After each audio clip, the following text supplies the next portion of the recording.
वो बेंच पर बैठा रहा मगर हौसला खड़ा रहा। हर ताने के बाद भी उसका सपना बड़ा रहा। 90 पर नहीं रुका, 100 से भी बड़ा काम कर गया। आंखों में आंसू लेकर करोड़ों दिलों को नम कर गया। दोस्तों, कल ईडन गार्डन्स में जो हुआ ना, वो सिर्फ एक मैच नहीं था, वो इम्तिहान था, वो बदला था, वो जवाब था। करो या मरो की टक्कर। सामने वेस्टइंडीज 195 रन का पहाड़ और पूरा देश सांस रोक कर बैठा था। लेकिन जिस खिलाड़ी को सालों तक इग्नोर किया गया, जिसे कभी सेट नहीं किया गया, उसी संजू सैमसन ने कल ऐसा तूफान खड़ा किया कि वेस्टइंडीज की पूरी टीम हिल गई। 97 रन, नाबाद और जीत के बाद आंखों में आंसू। क्यों रो पड़े संजू? क्यों उन्होंने जीत का असली क्रेडिट धोनी को दिया? क्या अब उन्हें टीम इंडिया का परमानेंट ओपनर बना देना चाहिए? सब बताएंगे इस वीडियो में। लेकिन अगर आप भी मानते हो कि ऐसे जज्बे वाले खिलाड़ी ही वर्ल्ड कप जिताते हैं, तो इस वीडियो को लाइक और चैनल को सब्सक्राइब जरूर करें। टॉस भारत ने जीता और फैसला किया कि पहले वेस्टइंडीज को बल्लेबाजी दी जाए। सोच ये थी कि बड़ा मैच है, नॉकआउट जैसा माहौल है, लक्ष्य सामने होगा तो चेज आसान रहेगा। लेकिन शुरुआत से ही भारतीय फील्डिंग देखकर लग रहा था कि कुछ खिलाड़ियों ने दबाव को बहाना बना लिया है। अभिषेक शर्मा, भाई अगर कैच पकड़ना नहीं आता तो मैदान में घूमने क्यों उतरते हो? शाई होप का आसान कैच टपकाया, फिर रोवमैन पॉवेल को लाइफलाइन दे दी। ये कोई गली क्रिकेट नहीं है, ये वर्ल्ड कप है। ऐसे मैच में 2-2, 3-3 कैच छोड़ोगे तो सामने वाली टीम 150 नहीं 195 बनाएगी ही। वेस्टइंडीज ने 20 ओवर में 195 4 ठोक दिए। रोस्टन चेज ने 40 रन, जेसन होल्डर ने 37 रन की अहम फिनिशिंग। और सच कहूं तो ये स्कोर 170 पर रुक सकता था अगर हमारी फील्डिंग स्कूल लेवल की ना होती। जसप्रीत बुमराह ने 2 विकेट लेकर मैच में जान डाली, वरना हालत और खराब हो सकती थी। लेकिन सवाल यह है कि हर बार बुमराह ही बचाएगा? बाकी लोग क्या सिर्फ जर्सी पहनने आए हैं? 196 रन का लक्ष्य, सामने वेस्टइंडीज की तेज गेंदबाजी, दबाव ऐसा कि दिल की धड़कनें तेज हो जाएं। स्कोरबोर्ड पर 195 चमक रहा था और हर भारतीय फैन के दिमाग में एक ही सवाल घूम रहा था, क्या यह टीम इतना बड़ा लक्ष्य चेज कर पाएगी? ये कोई 150-160 का मैच नहीं था, ये पूरा इम्तिहान था। पावर प्ले के 6 ओवर मानो युद्ध जैसे लग रहे थे। हर गेंद पर स्टेडियम की सांस अटक रही थी, हर शॉट पर दिल उछलकर गले में आ रहा था। शुरुआत भी वैसी ही हुई जैसी बड़े दबाव वाले मैचों में अक्सर होती है। हड़बड़ाहट, जल्दबाजी और गलत फैसले। अभिषेक शर्मा 10 रन बनाकर चलते बने और आउट भी कैसे हुए। एक बेवजह का शॉट, बिना सेट हुए बड़ा शॉट खेलने की कोशिश, गलत टाइमिंग और सीधा फील्डर के हाथों में कैच। ये कोई गली क्रिकेट नहीं है जहां 2 चौके मारकर हीरो बन जाओ। ये वर्ल्ड कप का सुपर 8 है। यहां हर रन की कीमत खून पसीने जितनी होती है। अगर लगातार फेल हो रहे हो, अगर बड़े मैच में जिम्मेदारी उठाने की हिम्मत नहीं है, तो खुद हट जाओ टीम से। नाम के दम पर कितने दिन खेलोगे? ये देश की टीम है, किसी की पर्सनल प्रैक्टिस नेट नहीं जहां आते जाते रहो और कहते रहो अगली बार देखेंगे। अगली बार का इंतजार देश नहीं करता, वर्ल्ड कप इंतजार नहीं करता। अभिषेक के आउट होते ही दबाव दोगुना हो गया, रन रेट ऊपर चढ़ने लगा और वेस्टइंडीज के गेंदबाजों की बॉडी लैंग्वेज बदल गई। उन्हें लगने लगा कि भारत घबराया हुआ है। पवेलियन में बैठे खिलाड़ी भी शांत थे। ड्रेसिंग रूम की बालकनी में चेहरों पर टेंशन साफ दिख रही थी। सूर्य कुमार यादव, कप्तान, 18 रन बनाकर आउट।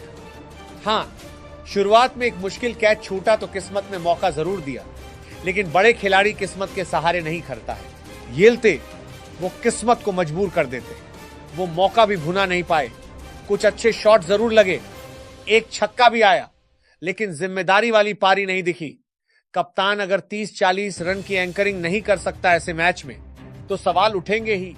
कप्तानी सिर्फ फील्ड सेट करने से नहीं होती, सामने खड़े होकर लड़ने से होती है। 11वें ओवर में जब वो आउट हुए और स्कोर 99-2 था, तभी मैच का पलड़ा थोड़ा वेस्टइंडीज की तरफ झुक गया। 99 तक सब ठीक लग रहा था, लेकिन जैसे ही सूर्या पवेलियन लौटे, पूरे स्टेडियम में अजीब सा सन्नाटा छा गया। ढोल नगाड़े थम गए, शोर कम हो गया। हर फैन के मन में वही पुराना डर सिर उठाने लगा। कहीं फिर से वही कहानी ना दोहर जाए, कहीं बड़ा लक्ष्य देखकर टीम फिर दबाव में ना टूट जाए। वेस्टइंडीज के खिलाड़ी जश्न मना रहे थे। उन्हें लग रहा था कि उन्होंने भारत की रीढ़ तोड़ दी है। गेंदबाज जोश में थे, फील्डर हर गेंद पर चिल्ला रहे थे। उस पल ऐसा लग रहा था कि मैच हाथ से फिसल सकता है। रन रेट बढ़ रहा था, विकेट गिर चुके थे और सामने अभी लंबा रास्ता बाकी था। यही वो मोड़ था जहां से या तो टीम बिखरती है या इतिहास लिखती है। और तभी क्रीज पर थे संजू सैमसन। संजू, जिनको सालों तक बेंच पर बैठाया गया, कभी टीम में, कभी बाहर, कभी कहा गया कि कंसिस्टेंसी नहीं है, कभी कहा गया कि दबाव में टूट जाते हैं, लेकिन कल उन्होंने जो किया वो सिर्फ एक पारी नहीं थी, वो जवाब था। 50 गेंदों पर नाबाद 97 रन, 12 चौके, 4 छक्के, हर शॉट में आत्मविश्वास, हर रन में जिद। उन्होंने शुरुआत में धैर्य दिखाया, एक एक गेंद खेली, गैप्स खोजे, फिर जब वक्त आया तो गियर बदला। जेसन होल्डर की गेंद पर जो स्ट्रेट सिक्स मारा, ऐसा लगा जैसे पूरे ईडन गार्डन्स की छत उड़ गई हो। स्पिनरों को आगे बढ़कर कवर ड्राइव, पेसर्स को पुल, कट, फ्लिक, ये क्लास थी, ये कंट्रोल था, ये मास्टर क्लास थी। तिलक वर्मा ने 27 रन का योगदान दिया, लेकिन असली कहानी एक ही थी संजू का शो। 19 2 ओवर में भारत 199 5, 4 गेंद बाकी रहते 5 विकेट से जीत।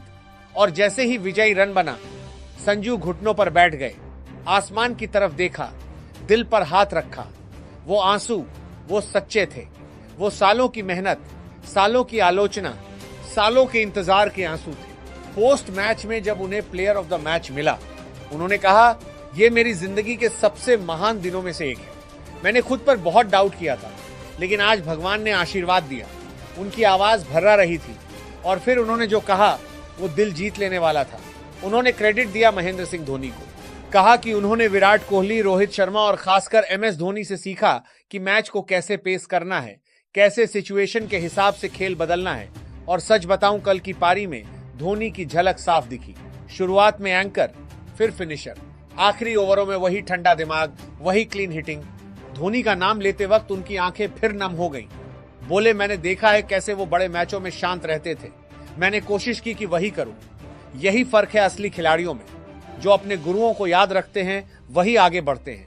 सूर्य कुमार यादव ने भी कहा, good things happen to good people who wait. और सच में संजू ने इंतजार किया सालों तक, लेकिन जब मौका मिला तो छीन लिया। अब एक सीधी बात, संजू सैमसन को परमानेंट ओपनर बना दो, बस खत्म, बहस खत्म। कितने मौके और चाहिए, कितने सबूत चाहिए? जब एक 196 रन का दबाव हो और तुम 97 ठोक दो तो तुम फ्लोटिंग बैटर नहीं हो, तुम टीम की रीढ़ हो। और जो लोग कहते थे कि संजू बड़े मैचों में नहीं चलते, कल जवाब मिल गया ना। बड़े मैच में 97 रन, वो भी चेज में। विराट कोहली का 82 रिकॉर्ड था बड़ी चेज में, उससे आगे निकल गए संजू। ये छोटी बात नहीं है। वेस्टइंडीज का सफर खत्म, भारत 6ठी बार T20 वर्ल्ड कप के सेमीफाइनल में। ईडन गार्डन्स की वो रात इतिहास में दर्ज हो गई। स्कोरबोर्ड पर 199 5 चमक रहा था, लेकिन असली चमक तो खिलाड़ियों की आंखों में थी, स्टैंड्स में बैठे फैंस के चेहरों पर थी, और उन करोड़ों लोगों के दिलों में थी जो टीवी के सामने बैठे दुआ कर रहे थे। ये सिर्फ एक जीत नहीं थी, ये एक इमोशनल रिलीज थी। लेकिन इस जीत की असली कहानी स्कोर कार्ड नहीं, भावना है। आंकड़े सिर्फ बताते हैं कि किसने कितने रन बनाए, लेकिन जज्बात बताते हैं कि वो रन कितनी आग में तप कर आए। एक खिलाड़ी जिसने खुद पर शक किया, दुनिया ने शक किया, लेकिन उसने हार नहीं मानी। सालों तक सवाल उठे, कंसिस्टेंट नहीं है, बड़े मैच में नहीं चलता, दबाव नहीं झेल पाता। हर बार टीम में आया, 2 मैच खेले, फिर बाहर। कभी रोल साफ नहीं, कभी भरोसा साफ नहीं। लेकिन उसने शिकायत नहीं की, उसने इंतजार किया, उसने मेहनत की, और जब मौका आया तो उसने ऐसा जवाब दिया कि आलोचना करने वालों की आवाज खुद बे खुद धीमी पड़ गई। लेकिन इस जश्न के बीच सच्चाई से मुंह नहीं मोड़ा जा सकता।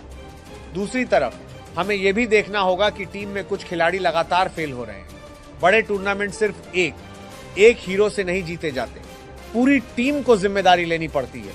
अभिषेक शर्मा जैसे प्रदर्शन अगर जारी रहे तो सेमीफाइनल में माफी नहीं मिलेगी। यहां सुपर 8 में तो 1-2 गलतियां बचा लेती हैं, लेकिन नॉकआउट में एक गलती सीधा घर का टिकट बन जाती है। वहां अगर एक आसान कैच ड्रॉप किया तो सामने वाली टीम 20 रन और जोड़ देगी। अगर पावर प्ले में गैर जिम्मेदार शॉट खेलकर आउट हो गए तो रन रेट का दबाव बाकी बल्लेबाजों पर टूट पड़ेगा और सेमीफाइनल में सामने कोई कमजोर टीम नहीं होगी। वहां हर खिलाड़ी ही मौके की तलाश में रहेगा कि कहां से मैच पलटा जाए। ऐसे में ढिलाई, लापरवाही या चलता है वाला एटीट्यूड बिल्कुल नहीं चलेगा। टीम मैनेजमेंट को सख्त फैसला लेना होगा।